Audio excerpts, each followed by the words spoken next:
Once as an operator in the cab, first thing you'll do, of course, is make sure everybody's in the clear, that once you turn the key forward, you're not going to accidentally get anybody or cause anybody to get injured. Once we've made sure everybody's in the clear, checked around both ways, we'll turn the key just to the auxiliary position. We won't actually cause it to fire. This is what we call the 2630. This is Green Star free technology. Pretty much all your functions for the tractor are taken care of on your command arm screen. Everything with the planter and with GPS, guidance, mapping, changing whose field you're in, most of your work is going to be done on the 2630 screen. This always pops up, of course, to give you a warning, and it's advisable to follow it. After you accept the warning and hit next, almost always this screen is going to come up. The thing to remember, anytime it asks you coverage map exists, you always, without any exception, ever, why it even asks us this, I don't understand, always hit continue with coverage. Never hit clear current field. If you hit clear current field, everything you've recorded in that field prior to right now is going to be erased. So no matter what, even if you're moving to another field, you never clear coverage. Always continue with coverage. It'll ask you this every time you turn the key off and turn it on. Whether you're starting it at the beginning of the day or just for lunch, whatever. Every time it will ask you that, you always continue with coverage. This is going to be your main screen. This is where you're going to be running most of the time. Up on the top left, you'll see there's 24 red columns. These are indicating 24 rows. We're planting corn, or you could be planting soybeans on 30-inch rows. That's why you're showing 47 total rows up here, but only 24 of them planting with big skips in between, because we're only planting 24. These green boxes, odd sized as they are your clutch groups. In other words, each one represents 1 to 4 rows that are being engaged or disengaged as you come across your headlands.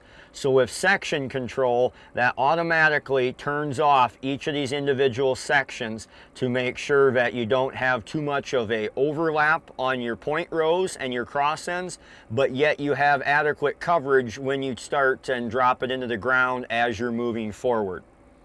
In the bottom left, you'll notice a GPS map. Right now it's set for straight track, opposite direction that we happen to be sitting. That is why you have all these blue lines. The GPS wants to take over with the Green Star Starfire 3000 and take you down the opposite or sideways line at the degree that it's set in the computer. When you first get to a new family farm, first thing you're going to want to do is come under the client name. Hit new. You can name him one, or you can use the guy's actual name. It really doesn't matter. I generally try to use the person's first and last name to keep it straight. The farmer's name is John Smith. Once you're done, hit accept. Now you're going to move to the farm. As a rule of thumb, always just put in farm number 1. It doesn't really matter, anything will work, you just have to plug in something. If a guy happens to have different tracts of land, you could maybe put in, 1 for the first area, 2. Unless the guy has Green Star technology on use on his farm, most farmers aren't going to care whether the data is stored or not.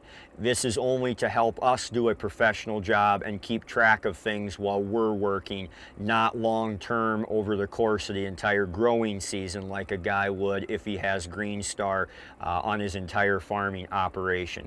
Next, you're going to want to name the field. I'll go to new. The first field is always number 1, and then I would just work up and mark the FSA maps the same. 1 for the first field you do, 2 for the second, 3 for the third, and so on. That way when you're talking to the farmer, he knows it as Aunt Sally's West 160 or the back 40. But to us, it's just a number because we've never seen this field before. So it just keeps everything a lot more simple if you name every field in sequential order. This is the first field. We'll hit 1, accept. It's going to say processing data as it backs up all the data from the previous family farmer. Now it says check document setup. All documentation information from the previous operation has been pre-populated. Verify that this is accurate. As a rule of thumb, with the exception of switching from soybeans to corn or vice versa, you normally always just hit accept. Leave this unchecked because you do want it to warn you, to remind you, but normally you're always going to go to accept. Next thing you're going to do is you have to go around the outside. So to go around the outside, you're going to need to go to adaptive curves. Right now it is marked as straight track. So you tap on the touch screen. You'll notice adaptive curves. We always use guidance, so that's never an option. We never use swap track. We never do A-B curves, and unless you're working a center pivot, you're never going to do circle track. You're never going to do ditch or levee track. So the thing to remember is you're only going to have to think of 2 things when you come into your tracking mode. Straight track for the middle of the field and everything but the outside, and adaptive curves for the outside 2 passes and your cross ends, and anytime you're working on contours or where you have to follow a creek bed and it's such a small field, it's just best just to finish it up following that general pattern of the creek. So the first thing when you get to a field is always going to be adaptive curves. Once you have selected adaptive curves, you're going to need to start recording. You want to make sure that this red dot is flashing. When this red dot is flashing, it is recording wherever we drive. When we start to move, you can see this little icon of us and the planter. There will be a dark blue line that will follow right behind like a kite tail, and it will follow exactly. If you do a figure 8 pattern, it will document that. So you want that dark blue line following you. That way you know you're going to be able to put it on auto steer when you go around the second time. If you forget to hit record, you are going to have to steer both cross ends. You always have to go around the field twice because you have to be able to turn around, and there's no way of turning around inside yourself in just one pass. So I know even though we're putting down 24 rows or 47, you still have to go around twice. It's just the way it has to be, and some farmers are okay with it, and in some cases it's easier if you're working with really tight points or some situation like that where you'd actually go around 3 times. But generally you're always going to go around the outside of the field twice. Every wet hole twice, every waterway, just anytime the outside is making contact with the field, you have to go around it twice to give you enough room to, while you're still moving, pick the planter up, turn around, and get the planter back straight to drop it in the ground. With all the computer technology, you don't have to come to a stop at the end, pick it up. You just stay right at 5 miles an hour and you just pick it up, turn around real careful, drop it back down. The computer takes care of disengaging all of the individual row units, and it takes care of engaging each one as it crosses the boundary. It knows because we're recording.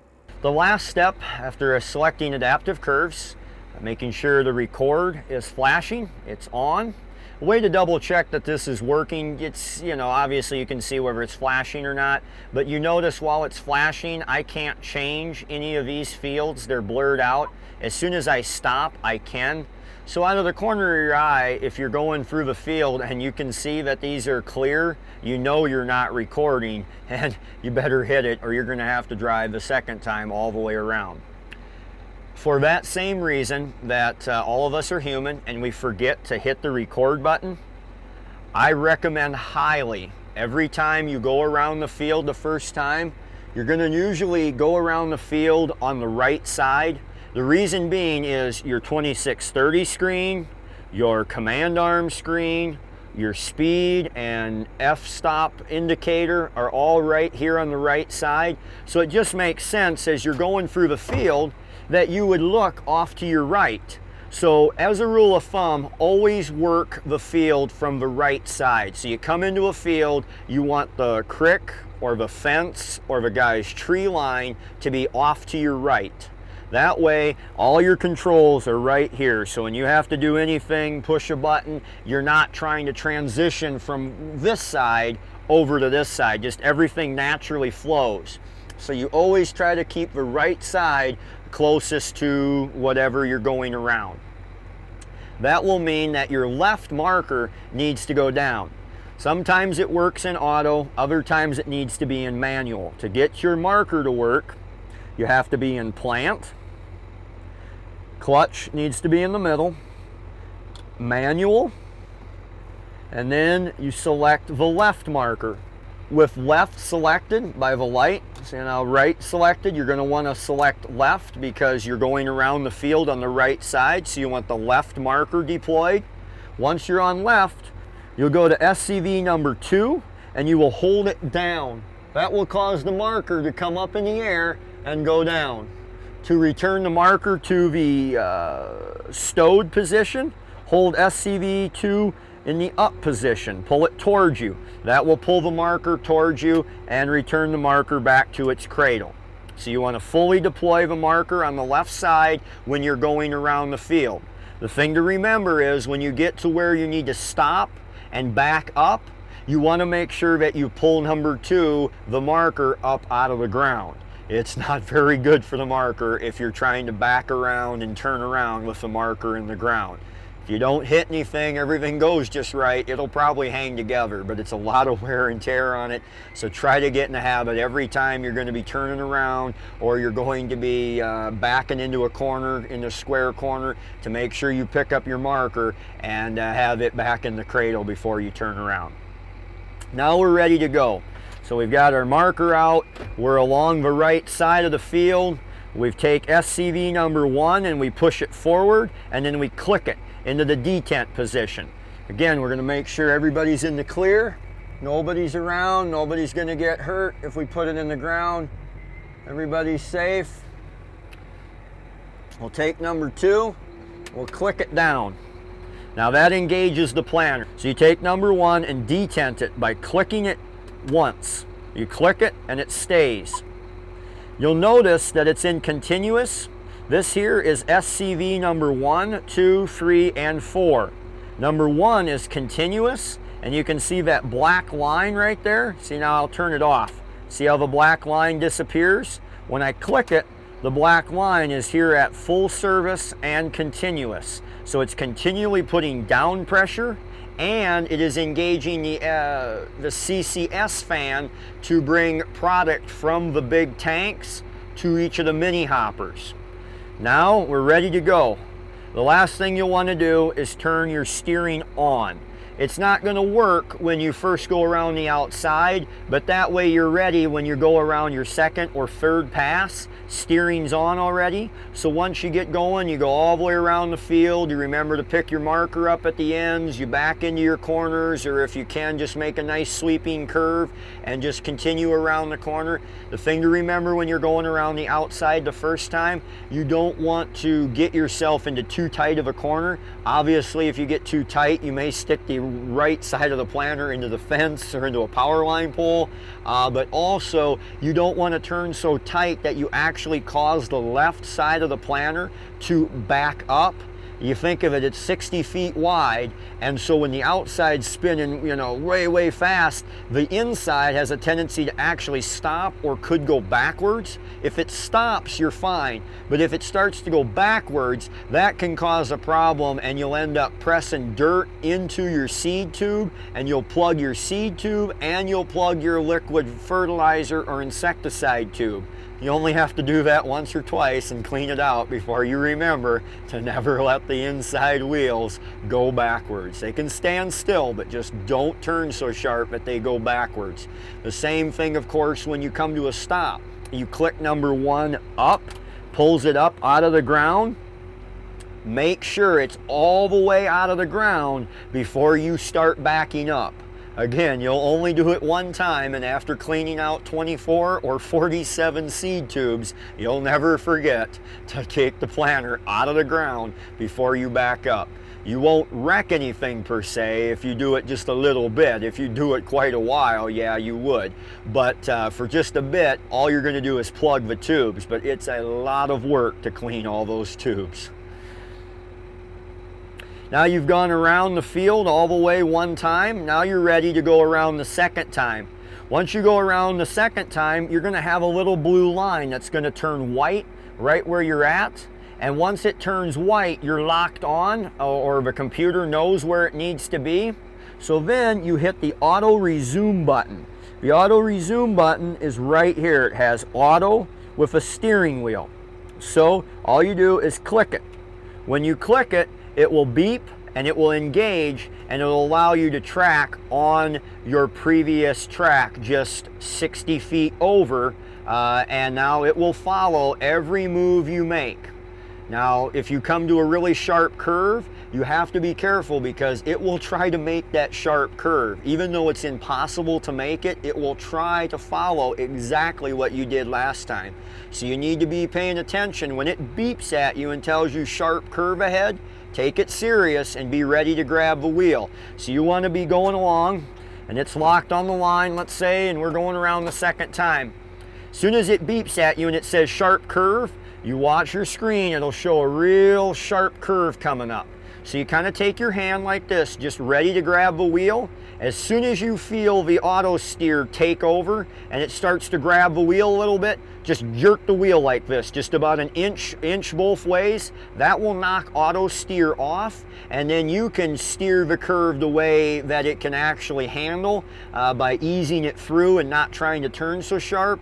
Or a lot of times if you go in a circle or a curve the first time, the second time around you're going to want to straighten it off. So instead of turning and turning inside yourself, which is going to plug the seed tubes, you're going to just drive straight into that and kind of make it like a cross end, and then you're going to pull until you completely cover everything, but obviously not put the front of the tractor in the creek or up a telephone pole or anything like that. You want to stop. And in light of that, if you see the edge right above your wheels up front, or like on the American flags up front, if you see the line right where the flags are, you know that's 60 feet. So it's 60 foot from the front of the tractor to where the planter is actually putting seed in the ground is 60 feet. So all you have to do is pull until the front of the tractor is even with the edge of the ditch or the telephone pole or the edge of the field, and you know you have 60 feet. Then of course you'll take number one, you'll click it all the way up, wait for it to come out of the ground, and then you can back up and back yourself into the corner. Now, of course, the second time around, you're not going to use the marker because you don't want to have that divot that you're bouncing through every time. If you're only going to do, 2 rounds for the cross ends, only put the marker down the first time. The second time, keep the markers in, let the auto steer by engaging it here on the command arm, let it drive you around the field. Just anytime, again, you get to the sharp curves, be ready to grab the wheel. As soon as it starts yanking the wheels around, just grab the wheel like this and it'll knock it right off, and now you have control and you can turn the tractor just wherever you need to go to make the most sense. The thing to remember when you're planting is you always want to be thinking about the guy coming behind you to combine it. It's not a big deal if it's soybeans because you can combine it any which direction. It's also not a big deal if you know it's a dairy farmer and he's going to chop it with a big Kemper head. It doesn't matter. He could go crosswise the whole field. But if a guy's going to be, like most cases on corn, he's going to be harvesting it with a combine. And so you always need to be thinking, can this curve be taken with a 12-row head or an 8-row head? If you don't think so, square it off. Don't try to make the curve because all you're doing is hurting his yield. When you turn so sharp on contours or in the corners and stuff, it gets so sharp that he can't make it with his even a 6-row head, which is small in today's standards.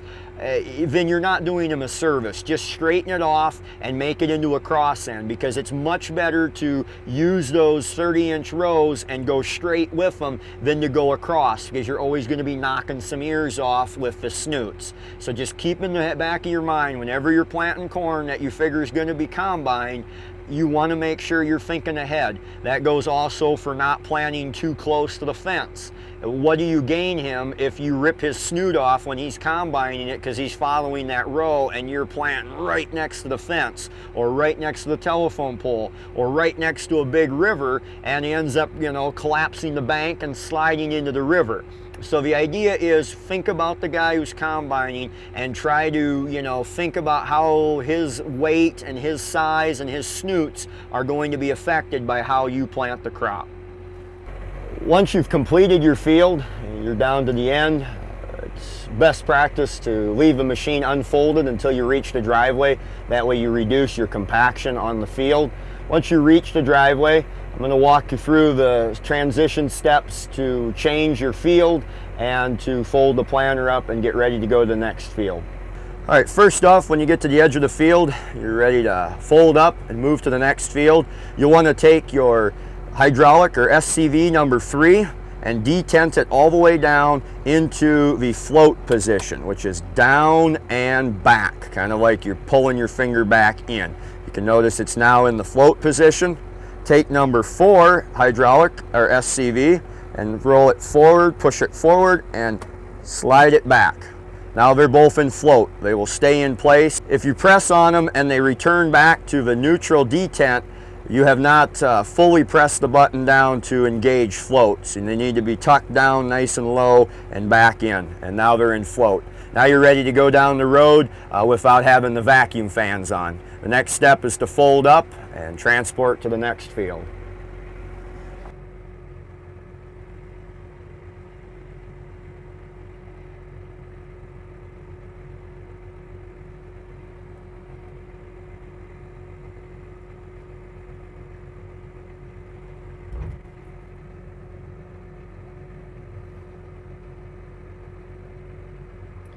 This is kind of a critical spot in here. You just want to make sure that your tractor is rolling forward.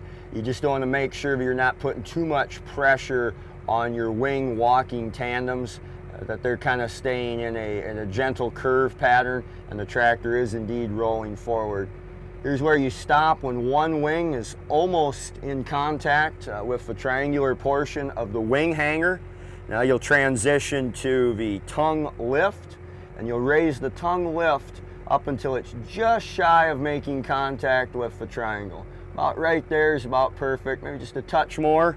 And now you'll continue to fold. When we fold, notice how the square portion of the wing hanger makes contact with the frame and holds one wing from passing over center, so that both wings come together and stay in alignment with the main frame tubing.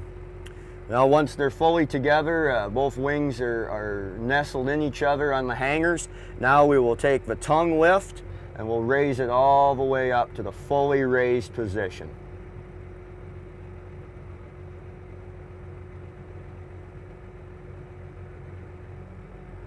Once it's in the fully raised position, you'll go to trans lift and raise the trans lift to the fully raised position. At this point, you'd go out and you'd install your cylinder locks on the main frame cylinders and your U safety around the tongue to hold the wings from separating in transport. Okay. You'll notice now the tractor is not rolling forward. The back of the planter is going backwards. Watch your walking tandems on the wings. See how they're digging into the ground and they're putting a lot of pressure on the frame.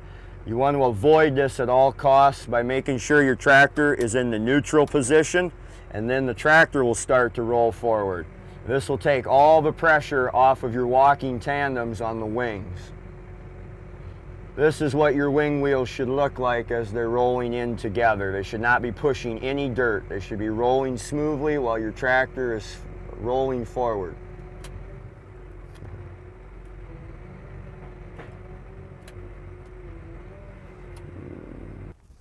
If the tractor shut off, the key removed, get the debris out of the way, there's a little hitch pin clip on the back side. Pull the pin out, take the safety, slide it over top of the cylinder, on the rear main frame carrier cylinders. Install the hitch pin clip in the pin and do the same for the other side.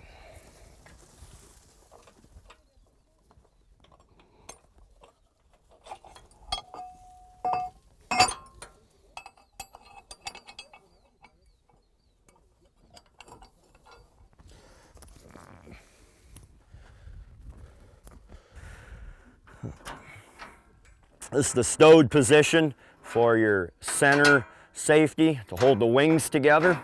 Pull your hitch pin clips out, your pins, and the U-shaped flat steel. Once removing the center frame service lock from the rear stow position, slide it up into place around the frame.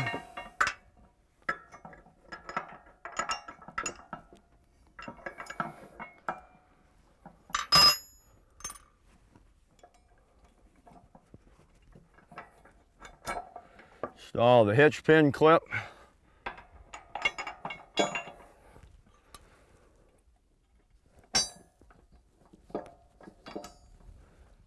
Now all the safeties are in place and you're ready to take off.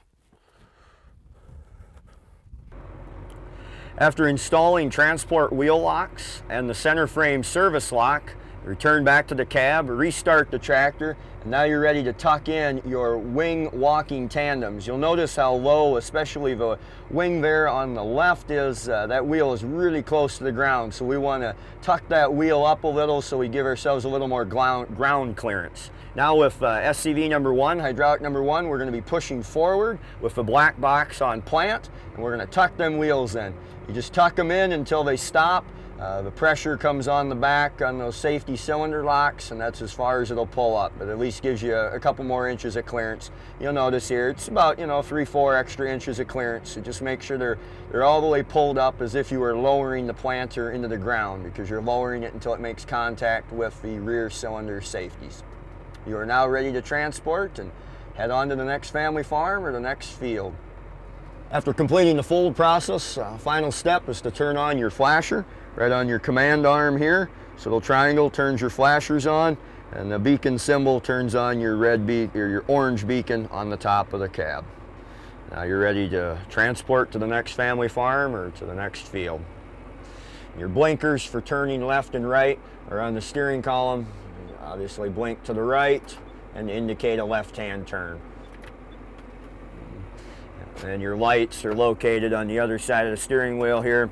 Right here you can adjust your lights to turn them on for night travel or down the road. The first step at a new family farm or a new field, you want to go into straight track. You want to select adaptive curves. Press the record icon. Verify that the red dot is flashing. Turn your steering on, pressing on the steer icon. Verify that section control is marked or checked. From your home planner screen, you're going to select the 1, 2, 3 icon. Here's where you can change your total acres. As a rule of thumb, every family farmer, I leave number 1 as a rolling total for each individual product planted. Number 2 is what we use for each individual field, so you can keep track of and document how many acres in each field. To change, press the icon, press 0, and accept. Now number 1 will continue a running total, and number 2 will start over with the new field. This is also where you have your planter hours and total acres for the machine. And here's our average seeds per acre, 149,000. The next step is to press the seed with the arrow icon, H. Verify that the crop name, soybeans, is what we're planting today. Soybeans for the disc type and the number of disc. For soybeans, this particular planter only has one option, but you can change them for corn. And then rows planning. Right now we're planning on 30-inch spacing, so 24 rows is correct. If you were doing all 47, you would check the 47 to plant all 47 rows. To change your rate, you go to Show Rate icon, Change Rates. You have Rate 1 selected, it is on, and to change your target, you select the target and enter in the correct rate. 155,000 seeds per acre is what this particular family farmer is requesting. This is your high and your low, and this is your average seed spacing on 30-inch rows. So there should be a bean when you go back into a furrow and dig down every 1.3 inches. A point to make note of is you only want to have one rate selected. That way you cannot erroneously enter the wrong rate. So I would advise only using number 1 and leaving the remaining balance in the off position so that you have no chance of accidentally planting the wrong population, which is critical. The difference between corn and beans is 120,000 to 160 versus corn at the 25 to 40,000 depending on the area. So it's very critical that you only have one in so you cannot confuse those. From your normal run page, you want to change the field number. We'll change this to field number 2. Accept. Processing data. Storing it onto the memory card. As a rule of thumb, all your documentation has been taken care of and it will pre-populate, so no need to do any more with the GS3. After you change your field name, you'll want to press the tracking mode icon, select adaptive curves. You want to hit the record button to start recording.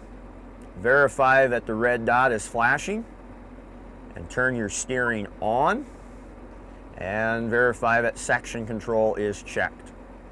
You'll now move to unfolding the machine. First step is to verify that your flashers are off, your beacon is off, and then your hydraulic lock. This is key.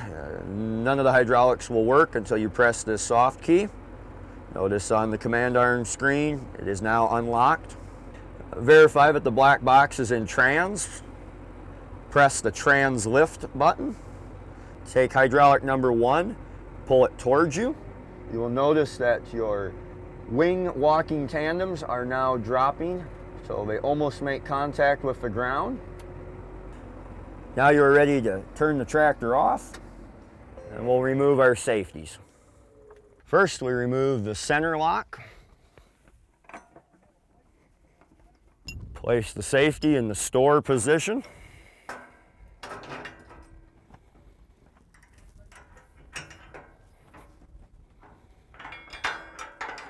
Remove the cylinder locks.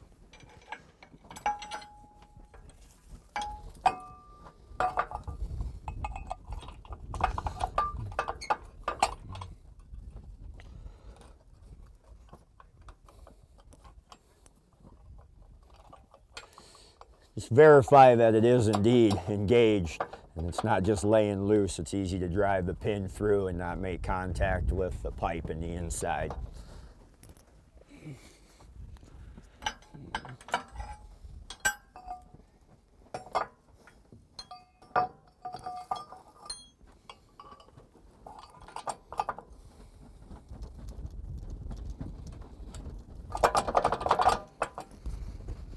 After removing transport wheel locks and center frame service locks, verify everyone is clear of the machine and start her up. Next step, take the shift lever, move it from park, slide it straight across into the neutral position. It locks right into the notch. After placing the command arm selector in neutral, black box in trans, number 2, hydraulic forward, tongue lift, pressed.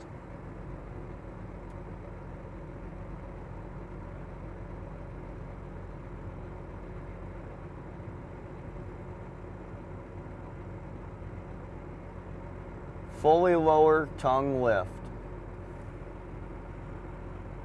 Press the fold button with number 2 hydraulic still engaged. Pressed forward.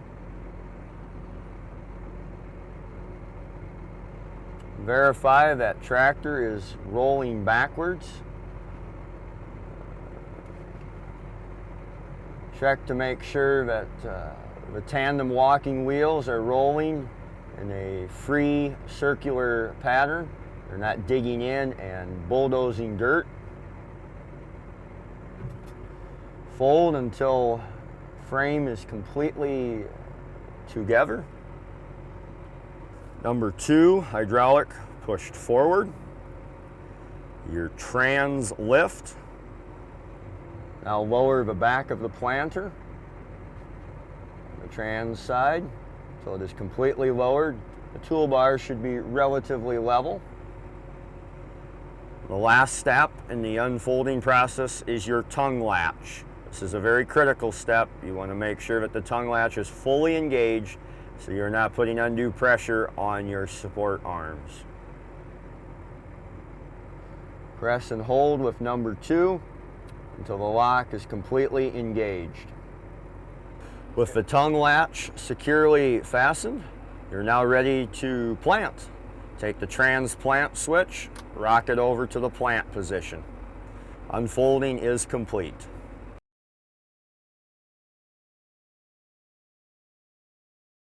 Once you finish a field, you want to find a level spot in the field. Verify that there's enough room side to side and ahead to allow the tractor to roll forward. The first step, take the IVT selector from park, slide it over into the neutral position on the black box, rock it over to transportation, trans. Hydraulic number 2 pulled towards you. Press down on the tongue latch selector. Verify that latch is completely disengaged. Press down on the fold rocker switch while holding number 2. Verify that the tractor is rolling forward. The wheels are not binding on the walking tandems on the wings. Fold until wing hangers almost reach the center position. While holding number 2 back, your tongue lift until it almost makes contact with your wing hangers. Move back to the fold while continuing to hold number 2. Press the fold until the wings completely make contact and nestle in each other. Press the tongue lift while still hydraulic number 2 is towards you. Raise tongue lift to the fully raised position. Your trans lift on the black box. Press and hold with number 2 until the rear of the planter is fully raised. You are now ready to go out and install your cylinder locks and your center frame lock. After installing the cylinder locks and the center frame lock, verify everyone's in the clear and start the tractor. With black box in trans, select trans lift from the rocker switch. Go to SCV hydraulic number 1 and press down. Press until your wheels make contact. Talking about the walking tandem wheels, we want them just to barely touch. As you'll notice, the outside wing units start to lift slightly. You want the wheels to just touch and not to put too much pressure on, just to snug them up. After the planter is in the fully raised position, we want to make sure we engage our hydraulic lock.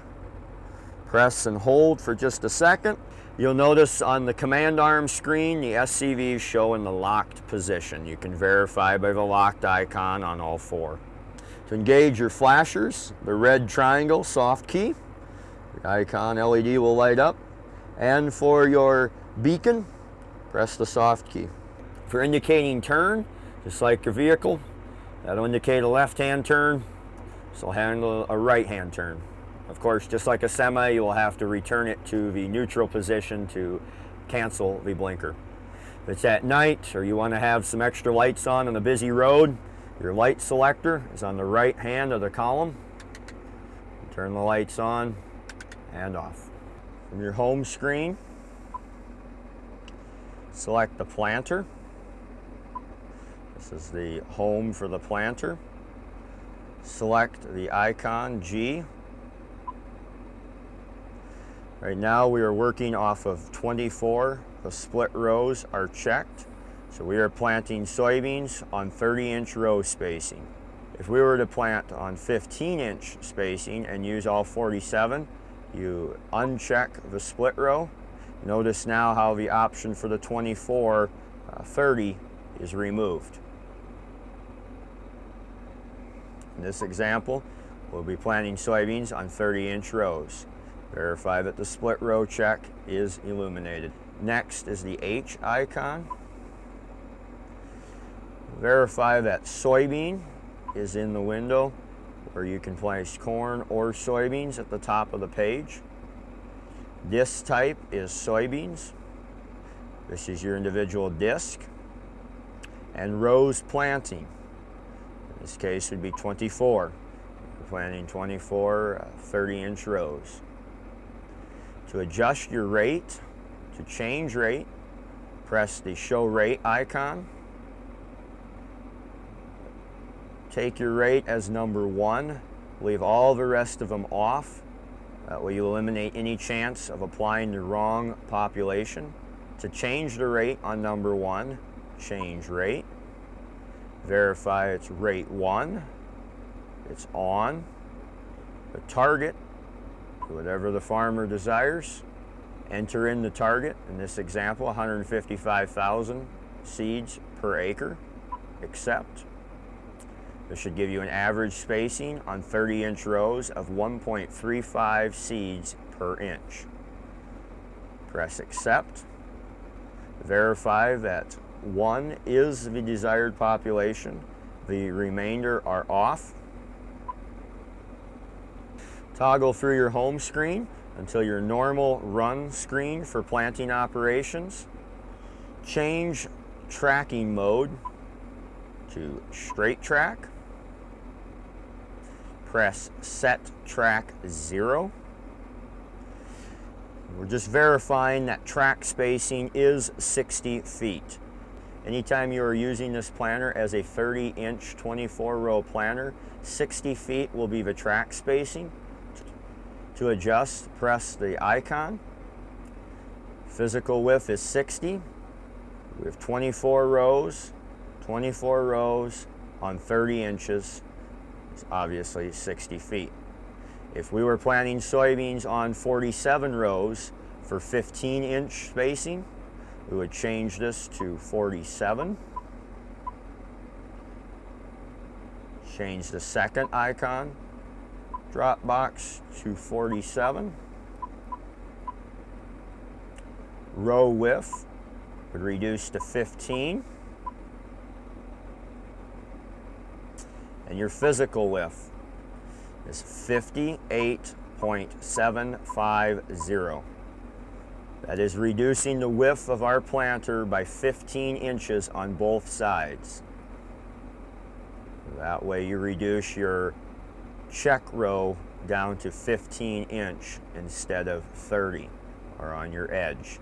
So anytime you're planting soybeans on 15-inch rows, 58.750 is what is required to not have a gap on the end of each of the rounds.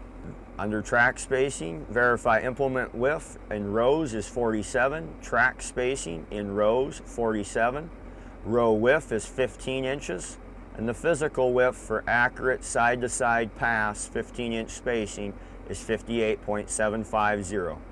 Press accept and accept. You will notice now here it is 58.750 feet wide. That is what you want to see anytime you're planting 47 15-inch spacing. When planting soybeans on 15-inch row spacing, utilizing all 47 individual units, verify right below set track 0 indicates 58.750 feet. Seeds per acre is inaccurate, whichever the family farmer desires. Should be in the hundreds of thousands for soybeans, especially on 15-inch rows. And then you'll notice you have 47 different red bars. Since we are not planting, they are all going to be in the red, but verify that there is 47. There is no skips. Converting from soybeans, 47 rows on 15-inch spacing, to corn, 24 rows, 30-inch spacing. From your home screen, the planter main run screen, select icon G, select split row. Now we have 24, 30-inch for a total of 60 feet. Drop down on this icon to H, crop name, press icon, select corn, show rates, verify that 1 is the correct rate, the remainder are all off, change rate if that is not the correct rate, verify rate 1, on, target, 30,000, type in whichever the family farmer requests. This example, 30,000, accept again.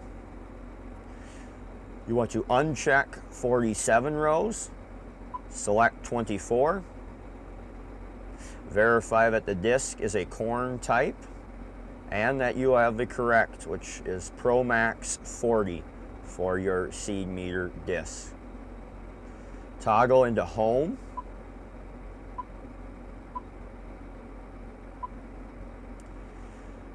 Right under tracking mode, verify straight track is selected. Set track 0. Track spacing. We need to change that from 58.750 to 60.000. Select the icon. Change the implement width to 24 rows from 47. Track spacing rows, 47 to 24. Row width, 30. Physical width, select 60.000. Press accept. Accept. Verify from your main run screen an accurate seeds per acre population is indicated. Only 24 individual row sensors are on, indicated by the gaps in between the rows. Under set track 0, 60.000 feet is entered.